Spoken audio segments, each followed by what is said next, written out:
Hello दोस्तों, 4 जनवरी को PM Narendra Modi ने लक्षद्वीप में स्नॉर्कलिंग क्या की। मालदीव और पूरे भारत में तो मानो जैसे सुनामी ही आ गई। दोनों ही देशों में लक्षद्वीप ट्रेंड करने लगा। इसे कहते हैं the real power of a real leader, जिन्होंने बिना कुछ बोले ही मालदीव को मिर्ची लगवा दी। तो दोस्तों, हुआ क्या ऐसा कि भारत का दोस्त कहा जाने वाला मालदीव और सेलिब्रिटीज़ की पहली पसंद मालदीव को लेकर पूरे भारत में #बॉयकॉट मालदीव ट्रेंड करने लगा।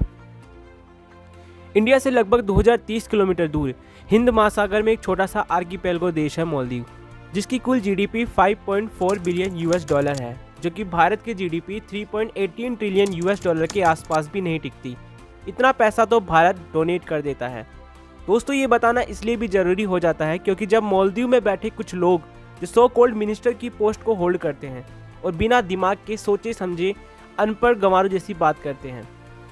जब मालदीव के एक मिनिस्टर अब्दुल्ला महजूब माजिद का एक ट्वीट वायरल होता है जिसमें ये लिखते हैं, "While I wish success for India's tourism, targeting the Maldives so explicitly isn't diplomatic. India faces significant challenges competing in beach tourism, considering our resort infrastructure exceeds their total island. Plus this is your culture."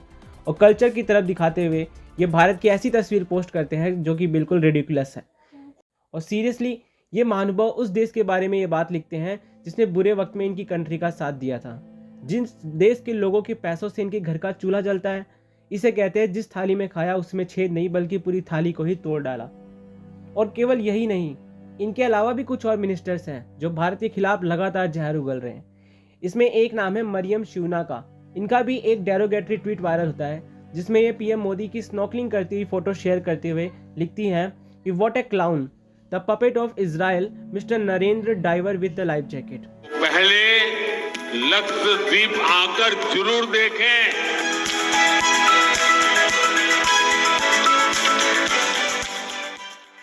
सच में इतनी hate उस देश के PM के लिए जिसके लोगों पर आपके देश की इकोनॉमी स्टैंड करती है। This is so ridiculous.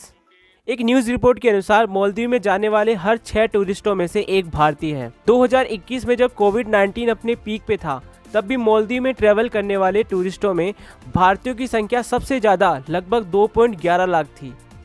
तो फिर ऐसा क्या हुआ कि अचानक से मालदीव के मिनिस्टर्स, पीएम और वहाँ के कुछ लोग भारत के विरोध में उतर आए? तो दोस्तों, होता कुछ ऐसा है कि सितंबर 2023 में मालदीव में इलेक्शंस हुए।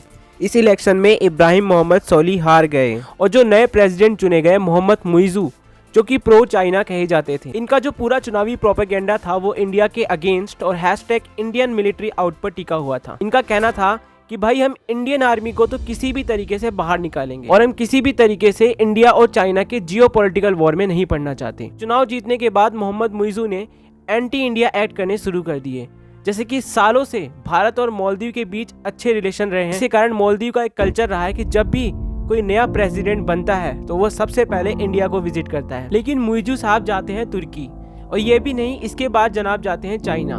चलो ठीक है, कोई बात नहीं, माना आपका देश है, आप उसके प्रेसिडेंट हो, जहाँ चाहे वहाँ जाओ, लेकिन कम से कम ऐसे काम तो ना करो कि जिस देश का आपकी इकोनॉमी में सबसे ज़्यादा योगदान है, जिस देश ने आपकी मुसीबत में मदद की हो, आपके लिए मुसीबत में हमेशा साथ खड़ा हो, आप उसी की दुश्मन की गोद में जाके बैठ जाए।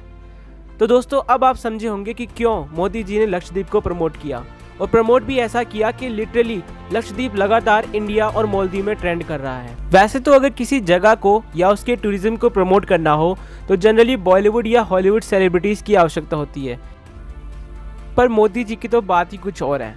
वो तो खुद ही भारत का एक सबसे बड़ा ब्रांड है।